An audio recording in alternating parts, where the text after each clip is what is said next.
Hello forensic expert. मैं आशा करता हूँ आप सब बढ़िया होंगे। मैं राहुल आपका स्वागत करता हूँ मैड फोरेंसिक्स पर। So without wasting any time let's roll the intro. तो आज हम पढ़ने जा रहे हैं सबसे इम्पोर्टेंट टॉपिक कि how to investigate a crime scene. ये काफ़ी इंटरेस्टिंग टॉपिक है और आपको इस टॉपिक को पढ़ने में बड़ा मजा आने वाला है, क्योंकि इसमें आज हम समझेंगे कि कैसे एक फोरेंसिक एक्सपर्ट क्राइम सीन पे जाता है और कैसे कैसे वो सबूतों को ढूंढता है और क्या क्या स्टेप्स होते हैं क्राइम सीन पे जाने के बाद जो एक फोरेंसिक एक्सपर्ट को फॉलो करने पड़ते हैं। इससे पहले मैं आपको बेसिक ऑफ फोरेंसिक साइंस पढ़ा चुका हूँ, उसकी हिस्ट्री क्या है, कि फोरेंसिक साइंस की कितनी सारी फील्ड्स होती हैं। ठीक है, उसके अलावा मैं आपको क्राइम सीन बता चुका हूँ कि क्राइम सीन क्या होता है। आप वो सब पिछली वीडियोस देख सकते हो, लिंक डिस्क्रिप्शन में। और उससे पहले प्लीज इस वीडियो को लाइक कर दो और चैनल को सब्सक्राइब कर दो। चलो किसी बिना किसी देरी के इस वीडियो को स्टार्ट करते हैं। तो आज हम देख लेते हैं हम क्या क्या समझने वाले हैं। मेनली हमारा टॉपिक सिर्फ क्राइम सीन को इन्वेस्टिगेट करना होगा। तो उसके लिए हम सबसे पहले ये जानेंगे कि how we are called to crime scene. हमें पता कैसे चलेगा क्राइम सीन के बारे में, कहीं पे क्राइम हुआ है। उसके बाद how to investigate the crime scene, एक 7S रूल होता है जिसको हम फॉलो करते हैं। उसको मदद से हम किसी भी क्राइम सीन को इन्वेस्टिगेट करते हैं। और चैन ऑफ कस्टडी, ये सबसे इंपॉर्टेंट टॉपिक है पूरी फोरेंसिक साइंस का, चैन ऑफ कस्टडी। क्योंकि यही एक ऐसी चीज है जो हमें लीगल बनाती है, जो मतलब जो हमारे द्वारा किए गए हर एक स्टेप पे चेक रखती है, मतलब हर एक चीज का चेक रखती है कि कैसे हमने सबूतों को उठाया, कैसे किस किसने सबूतों को हैंडल किया। ये सब हम डिटेल में पढ़ेंगे चैन ऑफ कस्टडी के अंदर, लेकिन ये टॉपिक काफी इंपॉर्टेंट है इस वीडियो का। तो चलो हम ये जान लेते हैं कि सबसे पहले हम क्राइम सीन पे बुलाए कैसे जाते हैं। तो ऐसा नहीं है कि मान लो कहीं पे क्राइम हुआ, ठीक है, तो क्राइम होने के बाद सीधा कोई हमें फोरेंसिक वालों को कॉल कर देगा कि भाई आप यहाँ पे आ जाओ, इन्वेस्टिगेट कर लो। ऐसा नहीं होता। सबसे पहले जब भी क्राइम होता है किसी पुलिस वाले को फोन किया जाता है, चाहे वो 100 नंबर पे करे या किसी पुलिस थाने में रिपोर्ट करे। तो सबसे पहले पुलिस वाले आते हैं और पुलिस वालों में भी एक इन्वेस्टिगेटिंग ऑफिसर होता है, आईओ जिसे हम बोलते हैं। तो first when crime is committed, first reported to the police and an IO यानी कि investigating officer is assigned to the case. मतलब जो आईओ होता है ना, वो पूरे जो केस का है ना इंचार्ज होता है। अब वही हमारा इन्वेस्टिगेटिव ऑफिसर है। उसको लगेगा तो फोरेंसिक टीम आएगी। तो अब वो क्या करेगा, मान लो कोई मर्डर हुआ है, ठीक है, तो अब वो क्राइम सीन पे गया। तो वो क्या करेगा, अगर जो कोई मतलब जिंदा है उस टाइम पे, अगर जो मान लो कि इंजर्ड है उस केस पे, तो सबसे पहले तो वो उसको हॉस्पिटल भेज देगा एम्बुलेंस बुला के। क्योंकि हमारी फर्स्ट ड्यूटी होती है किसी भी इंजर्ड पर्सन की मतलब सोए किसी भी इंजर्ड पर्सन की लाइफ को सिक्योर करना। तो हमारा सबसे पहला काम यही होता है, अगर जो क्राइम सीन पे कोई भी इंजर्ड पर्सन प्रेजेंट है और वो जिंदा है, तो हम उसको हॉस्पिटल में भेजेंगे ताकि वो बस उस मतलब उस पर्सन को बचाया जा सके। उसके बाद वो हमें फोरेंसिक वालों को कॉल करेगा। कॉल करने के बाद हमारी फोरेंसिक की टीम, अब IO will call the mobile forensic team. कौन सी टीम को बुलाएगा, उस सबसे इंपॉर्टेंट है मोबाइल फोरेंसिक टीम। मतलब जो मतलब व्हीकल के अंदर आती है, मोबाइल मतलब जो मूव करती रहती है एक क्राइम सीन से दूसरे क्राइम सीन पे, मतलब जो जहाँ पे भी क्राइम सीन हुआ है वहां पे जाके जो इन्वेस्टिगेट करते हैं उसको बोलते हैं मोबाइल फोरेंसिक टीम। अब इसके अंदर सर्चर होते हैं, एक्सपर्ट होते हैं जो डिफरेंट एविडेंसेस को कलेक्ट करते हैं और अपने अपनी फील्ड में थोड़े से माहिर होते हैं। उसके अलावा अब आफ्टर दिस, उसके बाद जब हम आगे क्राइम सीन के ऊपर, उसके बाद सारी रिस्पॉन्सिबिलिटी हमारी होती है। उससे पहले जितनी भी रिस्पॉन्सिबिलिटी होती है वो होती है आईओ की।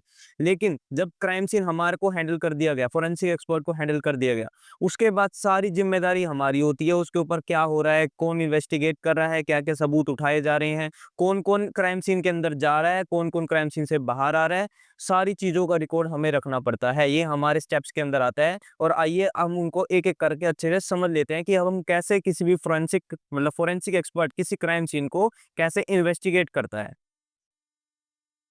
तो सबसे पहले आ जाता है एक 7S रूल।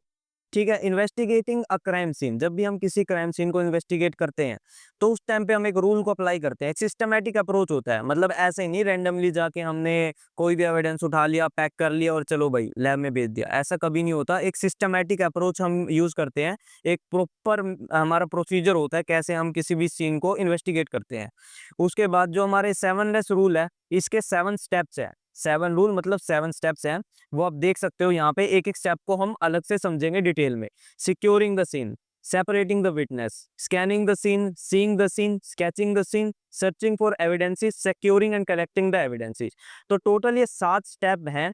इन सबको आपको डिटेल में मतलब इन सब की आपको पूरी डिटेल जानकारी होनी चाहिए। अगर आप एक फोरेंसिक एक्सपर्ट बनना चाह रहे हो इस फील्ड के अंदर, तो आपको ये 7 एस रूल अच्छे से आना चाहिए। जरूरी नहीं है 7 एस रूल ही हो, इनके नाम अलग-अलग भी हो सकते हैं, लेकिन सहूलियत के लिए एक रूल बना रखा है कि इसको 7 एस रूल बोल देते हैं, क्योंकि एसएसएसएस हम हर किसी में आ रहा है। इसके अंदर देखो सिक्योरिंग, सेपरेटिंग, स्कैनिंग, तो हमने सबके आगे एसएस लगा रखा है, इसलिए इसे हम 7 एस रूल बोल देते हैं। तो चलो अब सबसे इंपॉर्टेंट स्टेप पे बढ़ते हैं कि how to investigate a crime scene, जिसके लिए आप इतना इंतजार कर रहे थे। तो सबसे पहला जो स्टेप होता है हमारा किसी भी क्राइम सीन पे जाने के बाद, वो है सिक्योरिंग द क्राइम सीन। अब ये आईओ की भी जिम्मेदारी बनती है कि वो क्राइम सीन को सिक्योर रखे, लेकिन हम उससे उम्मीद नहीं रखते। हम अपना जो हमारा काम है हम वो करेंगे। Securing the crime scene, the first priority is to protect the life. यहाँ पे सबसे पहला काम आता है प्रोटेक्ट लाइफ, लेकिन पहले आईओ जाता है, तो वो आईओ भी इस स्टेप का ध्यान रख सकता है। अगर जो कोई इंजर्ड है तो वो उसको एम्बुलेंस में भेज सकता है। उसके बाद हमारा सबसे मेन काम होता है सिक्योरिंग द क्राइम सीन। अब आपने देखा होगा जब भी कोई क्राइम हुआ होता है तो हम उसके अराउंड बैरिकेड लगा लेते हैं, एक टेप सी होती है जिसके ऊपर लिखा होता है do not cross crime scene. ठीक है, तो ऐसा कुछ हम एक बैरिकेड बना लेते हैं ताकि हम किसी को भी एंट्री ना दे हमारे अलावा। क्योंकि अगर जो कोई भी मान लो हमारे अलावा जो फोरेंसिक एक्सपर्ट है या पुलिस वालों के अलावा कोई एंटर करेगा, तो वो सबूतों के साथ छेड़छाड़ कर सकता है। तो उससे क्या होगा, जो हमारा क्राइम सीन है या हमारी जो रिपोर्ट होगी वो भी गलत आ जाएगी। तो हमारा सबसे पहला जो फर्ज बनता है वो है क्राइम सीन को प्रोटेक्ट करना, जितने भी एविडेंसेस हैं उनको प्रोटेक्ट करना, ताकि कोई एविडेंसेस के साथ छेड़छाड़ ना करे और जो हमारी जो मतलब इंटीग्रिटी है वो मेंटेन रहे। उसके अलावा सेपरेटिंग द विटनेस, जो हमारा सेकंड काम होता है वो होता है सेपरेटिंग द विटनेस। अब क्या होता है, विटनेस तो आईओ भी देख सकता है और हमें भी देखना चाहिए जब हम इनिशियल वॉक थ्रू करते हैं। तो सेपरेटिंग द विटनेस हम क्या मतलब कहने का मतलब क्या है, जो विटनेसेस होते हैं ना जो क्राइम सीन पे होते हैं उनको सेपरेट किया जाता है। जिसने भी क्राइम सीन को देखा होता है उन सबको सेपरेट रखा जाता है। क्यों? क्योंकि अगर जो वो एक दूसरे से बात करेंगे तो वो एक दूसरे को बताएंगे कि भाई यहाँ पे ये हुआ होगा, चाहे उन्हें पता भी ना हो। तो ये हुआ होगा, ये होगा, उससे क्या होगा, एक बात का बतंगड़ बनेगा एक तरीके से, मतलब बात को उलझाया जाएगा। बात उलझने की वजह से जो हमारी इन्वेस्टिगेशन है उसमें काफ़ी दिक्कत आ जाएगी और हमको क्राइम सीन को समझने में काफ़ी दिक्कत आ जाएगी। इस वजह से हमारा जो काम होता है ना सेकंड, वो होता है इन्वेस्ट जो सेप विटनेस है ना उनको अलग-अलग रखा जाए, उनसे अलग-अलग करके इंक्वायरी ली जाए कि मतलब क्या-क्या उन्होंने देखा, यहाँ पे कौन आया था क्राइम सीन पे। ये जो होता है ना सीआईडी में भी आपने देखा होगा कि यहाँ पे कौन आया था, किस आपने सबसे पहले यहाँ पे कौन किसको देखा, ये सारे सवाल हम विटनेस से पूछते हैं। उसके बाद जो हमारा अगला स्टेप होता है, अब मेन स्टेप आने लग गए स्कैनिंग द क्राइम सीन। अब क्या करता है कोई भी इन्वेस्टिगेटर हो क्राइम सीन पे सीधा ही एविडेंसेस उठाने नहीं लगता। उसके बाद सबसे उसके मतलब जिन विटनेसेस को अलग करने के बाद जो उसका नेक्स्ट स्टेप होता है वो होता है स्कैनिंग द क्राइम सीन। अब वो क्या करता है, इनिशियल वॉक थ्रू करता है पूरे क्राइम सीन के ऊपर। मतलब इधर से उधर घूम के देखेगा कि कहाँ पे क्या-क्या एविडेंसेस पड़े हो सकते हैं। मतलब लोकेट करेगा एक तरीके से एविडेंसेस को, यहाँ पे ये एविडेंसेस हो सकता है और क्या-क्या मतलब इम्पोर्टेंट क्लूज़ है उस पूरे क्राइम सीन से वो डिडक्ट कर सकता है और अपनी रिपोर्ट में लिख सकता है। ठीक है? तो स्कैनिंग द क्राइम सीन भी एक इम्पोर्टेंट पार्ट हो जाता है किसी भी फोरेंसिक इन्वेस्टिगेटर के लिए। क्योंकि जब तक आपको किसी एरिया का पता ही नहीं होगा, मतलब जो आप क्राइम सीन है आपको उसको पता ही नहीं होगा, तो आप कैसे एविडेंसेस को ढूँढ सकते हो? मतलब जो नेक्स्ट स्टेप आता है वो होता है स्कैनिंग द सीन। इसके बाद आता है सीइंग द सीन। अब सीइंग द सीन हमने क्यों बना रखा है, क्योंकि हम फोटोग्राफी करते हैं और स्केचिंग करते हैं। स्केचिंग अगला स्टेप है, पर हम उसके बाद जब एक बार इनिशियल वॉक थ्रू कर लिया और हम उसकी फोटोग्राफी करते हैं पूरे क्राइम सीन की।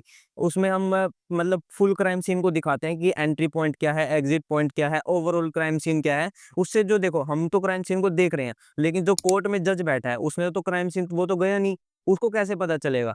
तो उसको पता चलाने के लिए उसको एक ओवरऑल आइडिया देने के लिए कि क्राइम सीन होता क्या है, मतलब क्राइम सीन वहाँ पे कैसा था, उस एनवायरनमेंट को दिखाने के लिए हम एक ओवरऑल शॉट लेते हैं, पूरी फोटोग्राफी करते हैं, ताकि वो जो जज वहाँ पे बैठा है वो देखते ही क्राइम सीन को समझ जाए कि हाँ भाई ये मामला होगा और ऐसे-ऐसे ये केस चल रहा है।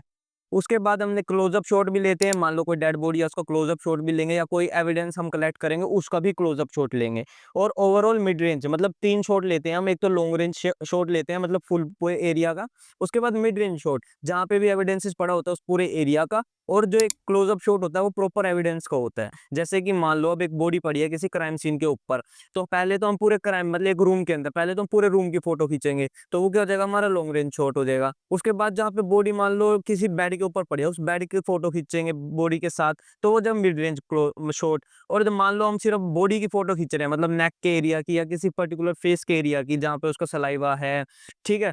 या फिर कोई मतलब उसी एरिया को हम बोल देते हैं क्लोज़अप शॉट। तो चलो अब हम अगला स्टेप देख लेते हैं जो कि है स्केचिंग द सीन। अब हाँ, एक फ़ोटोग्राफ़ी में एक मैं पार्ट बताना भूल गया कि उसके अंदर जब हम फ़ोटोग्राफ़ी करते हैं, उसके अंदर हम है ना एक स्केल का इस्तेमाल करते हैं ताकि टोटल जो उसकी डायमेंशन है एविडेंस वग़ैरह की वो हमें पता चलती रहे। और एक हम एक स्केच उसके बाद हम स्केच बनाते हैं। स्केच क्या होता है, एक डिटेल स्केच होता है, रफ स्केच होता है, मतलब प्रॉपर ज़रूरी नहीं है कि मतलब अगर जो पूरी बॉडी है तो उसकी एज़ इट इज़ ही शक्ल हमें बनानी है, पर एक रफ स्केच होता है। उसमें क्या होता है, मेज़रमेंट होती है, एक मेज़रमेंट स्केल होता है और एक रेफ़रेंस पॉइंट होता है। मान लो कोई क्राइम सीन हुआ है और एक डेड बॉडी हमें पंखे के ऊपर हैंग मिली है, तो अब मतलब लटकी हुई बॉडी मिली है, तो हम एज़ डेड बॉडी को हम ज़्यादातर रेफ़रेंस पॉइंट ले लेते हैं। उस रेफ़रेंस पॉइंट से जितनी भी दूर कोई एविडेंस होगा, उस अब आप एक फ़ोटो देखो, एक डायग्राम में आपको एक स्केच बना के दिखाता हूँ। उस स्केच के अंदर आप देख सकते हो, एक बॉडी है और उसके साइड में यहाँ पे मतलब एक बंदूक पड़ी है, यहाँ पे एक चाकू पड़ा है, यहाँ पे एक फ़ोन पड़ा है। तो हम उस बॉडी को एज़ अ रेफ़रेंस पॉइंट उससे कितनी दूरी पे वो एविडेंसेस पड़े हैं, उसको हम उस स्केच के अंदर दिखाते हैं। ठीक है? ताकि ये हेल्प करता है एक ओवरऑल जो हमारा जो क्राइम सीन है ना, उसको समझने में हेल्प करता है कि क्राइम सीन इतना बड़ा हो सकता है और मतलब सेंटीमीटर्स की, क्योंकि उससे हमें ना डिस्टेंस का एक अंदाज़ा मिल जाता है कि कितनी दूरी पे उससे एविडेंस पड़ा होगा, ठीक है? और एक ओवरऑल आइडिया के लिए ही हम एक स्केच करते हैं क्राइम सीन के ऊपर। उसके बाद आता है सर्चिंग फॉर एविडेंस। ये काफ़ी इंपॉर्टेंट पार्ट है। स्केचिंग कर ली, फोटोग्राफी कर ली, हमने सब कुछ कर लिया। अब बारी आती है कि एविडेंस को उठाना है। अब हमें एविडेंस को लोकेट करना है और उनको कलेक्ट करना है। डिफरेंट एविडेंसेस को हम डिफरेंट तरीके से कलेक्ट करते हैं। जब ऐसा नहीं होता कि मान लो आपको ब्लड मिला है, आपको सिर्फ़ उसको वाइल्स में ही कलेक्ट करना है। आपको क्या पता लिक्विड ब्लड मिले, ड्राइड ब्लड मिले, कैसा आपको ब्लड मिल रहा है उसके ऊपर भी है, सीमन मिल रहा है तो उसको कैसे कलेक्ट करेंगे? ब्लड मान लो किसी सरफेस के ऊपर है, तो कैसे कलेक्ट करेंगे? डिफरेंट डिफरेंट प्रोसीजर होते हैं हर एक केस के लिए, हर एक एविडेंस के लिए, तो वो हमें फॉलो करने होते हैं और एक फोरेंसिक एक्सपर्ट को ये पता होते हैं।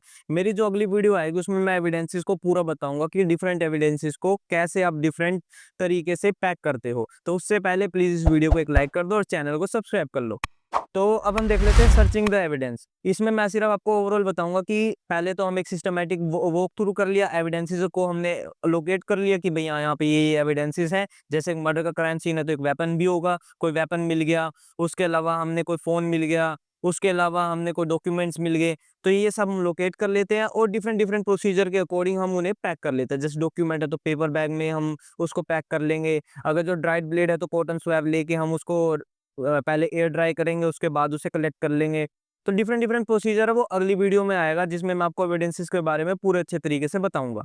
तो हम क्या बोलते हैं सर्चिंग फॉर एविडेंस, इसके लिए हम डिफरेंट डिफरेंट मेथड का भी इस्तेमाल करते हैं कि एविडेंस को सर्च करने के लिए। वो मैंने आपको पिछली वीडियो में इस वीडियो में मैंने आपको बता रखा है कि क्राइम सीन क्लासिफिकेशन वाली वीडियो में आपको बता रखा है कि कैसे-कैसे क्वाड्रेंट मेथड होता है, मतलब जो आपका ग्रिड मेथड होता है, स्ट्राइप मेथड होता है, डिफरेंट डिफरेंट मेथड होते हैं, उनको कैसे अप्लाई करते हैं किसी क्राइम सीन पे, किस क्राइम सीन पे कौन-सा मेथड अप्लाई किया जाता है। तो प्लीज़ आप वो वीडियो भी चेकआउट कर लेना ताकि आप ये अच्छे से समझ जाओ।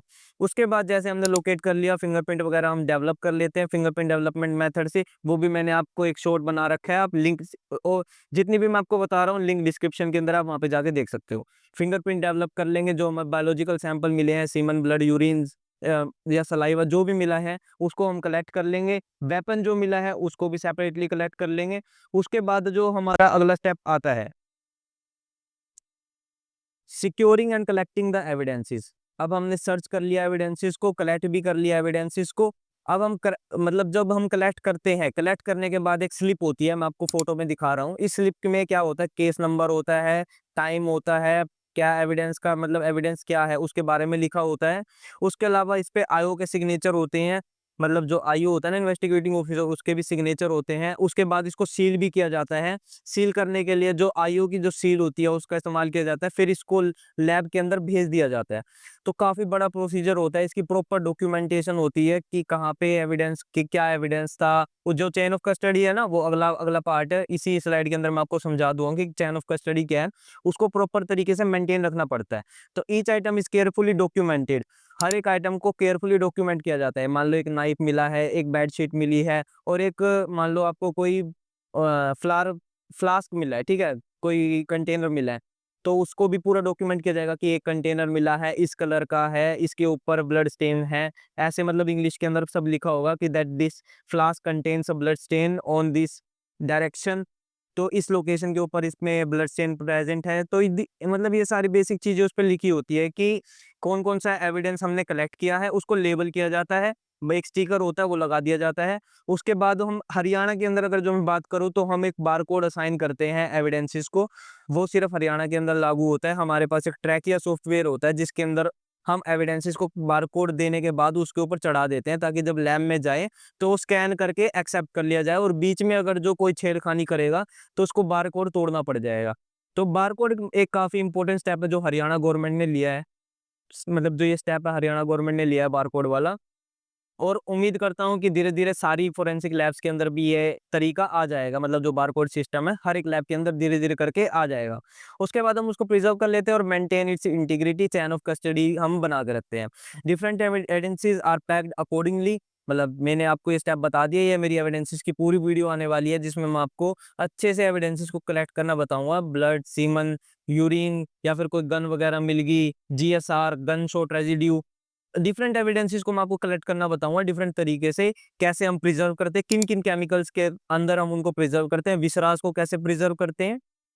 उसके बाद चैन ऑफ कस्टडी हम मेंटेन रखते हैं, इसको मैं अभी आपको समझाता हूँ थोड़ी देर में। Every step process help ensure the crimes in investigation in a method, मतलब मेथडिकल एंड रिलायबल। मतलब जो ये जितने भी स्टेप है, जो 7S रूल है, ये एक तरीके से हमारी इंटीग्रिटी को दर्शाता है, क्योंकि हर एक स्टेप हमने प्रॉपर प्रोसीजर के साथ किया है। ठीक है, ये रिलायबल बना देता है, जो हमने एविडेंसेस कलेक्ट किए हैं उसको सबूत, मतलब एज एविडेंस हम उसे कोर्ट में प्रूफ कर सकते हैं, उसमें कोई दिक्कत नहीं आएगी। उसके लिए हम चैन ऑफ कस्टडी मेंटेन रखते हैं। तो और हमारा जो ओपिनियन है, एक एक्सपर्ट का ओपिनियन जो होता है किसी भी चीज को लेके, वो कोर्ट के अंदर एडमिसिबल है under section 45 of Indian evidence act. ये काफी इंपॉर्टेंट एक्ट है, इसको आप जरूर पढ़ना। चलो अब हम आगे देख लेते हैं कि चैन ऑफ कस्टडी क्या होती है। Chain of custody is a critical process in forensic investigation that ensure the integrity and reliability of evidences from the moment it is collected and its presentation in the court। तो ये पूरा document होता है, जब भी crime scene से कोई evidence को उठाया गया उसके बाद से लेके जब तक वो कोर्ट तक नहीं पहुंच जाता, जब तक कि उसके बीच में उसको किसने हैंडल किया, किस टाइम पे हैंडल किया, किसके मतलब किस किसने हैंडल किया, किसने उठाया, तो ये सारी चीजें उसके ऊपर मेंशन होती है। आप देख सकते हैं it establishes a document record, एक डॉक्यूमेंट रिकॉर्ड होता है। Every person who handled the evidence, किसने एविडेंस को हैंडल किया, मान लो क्राइम सीन पे हमने हैंडल किया तो हमारा नाम होगा उसके ऊपर। उसके बाद हमने पैक करके अपनी सील लगा दी और फोरेंसिक लैब में भेज दिया। फोरेंसिक लैब में उसको भेजने के बाद किसी, मान लो किसी एक्स इन्वेस्टिगेटर ने या फिर किसी एक्स एसओ ने उसको एनालाइज किया। एनालाइज करने के बाद उसकी एसओ की सील लगेगी उसके ऊपर। ठीक है, तो वो भी सब मेंशन होगा चैन ऑफ कस्टडी के अंदर। मतलब जो एविडेंस जिसने भी हैंडल किया है ना, वो एविडेंस हर किसी का नाम होगा, टाइम होगा, किस टाइम पे हैंडल किया, सब कुछ उसके अंदर मेंशन होता है। अ, इसको क्यों किया जाता है? Preventing tampering. मान लो, और सील क्यों लगाई जाती है किसी भी एविडेंस के ऊपर? ताकि टैंपरिंग ना हो। सील ऐसी जगह पे लगाई जाती है, बिना सील को तोड़े एविडेंस को खोला ना, मतलब एविडेंस को निकाला ना जा सके। तो सील एक काफी इंपॉर्टेंट पार्ट हो जाती है हमारी पूरी चैन ऑफ कस्टडी या इंटीग्रिटी ऑफ एविडेंस को बचाने के लिए, क्योंकि वो एक ऐसी जगह पे लगती है कि उसको खोले बिना ना कोई एविडेंस को निकाल ही नहीं सकता। अगर जो कहीं से मान लो किसी ने पैक कर दिया, तो किसी ने कट लगा के निकाला होगा तो हमें पता चल जाएगा। अगर जो सील तोड़ी होगी तब भी हमें पता चल जाएगा। तो उस एविडेंस की जो वैल्यू है ना, वो खत्म हो जाएगी उसी टाइम पे। उसके अलावा it is a complete documentation who when where collected the evidence. ये मैंने आपको बता दिया कि कौन कब कैसे एविडेंस को कलेक्ट किया गया, क्या एविडेंस था, पूरा डिटेल उसके अंदर होती है। किसने लैब के अंदर उसको खोला, कितना सैंपल एनालाइज किया, उसके बाद जब तक वो सैंपल जब तक जो हमने एविडेंस को जो एविडेंस हमने कलेक्ट किया है वो कोर्ट तक नहीं पहुंच जाता ना, जब तक ये चैन ऑफ कस्टडी पूरी मेंटेन रहनी चाहिए। अगर जो चैन ऑफ कस्टडी में कोई भी ब्रीच है बीच में, मतलब कुछ भी चीज मिसिंग हुई, तो उस एविडेंस के ऊपर सवाल उठ जाएगा और उस एविडेंस की वैल्यू वहीं पे खत्म हो जाएगी। तो देखा कितना इंपॉर्टेंट है चैन ऑफ कस्टडी को मेंटेन रखना। तो अगर आपको ये वीडियो पसंद आई है तो प्लीज इस वीडियो को एक लाइक कर दो, चैनल को सब्सक्राइब कर दो और इस वीडियो को शेयर करो अपने दोस्तों के साथ ताकि वो भी पढ़ सकें। उसके अलावा अगर आपने इस चैनल को सब्सक्राइब कर रखा है तो थैंक यू, आरिगो तो गोजाइमस। मिलते हैं आपसे अगली वीडियो के अंदर।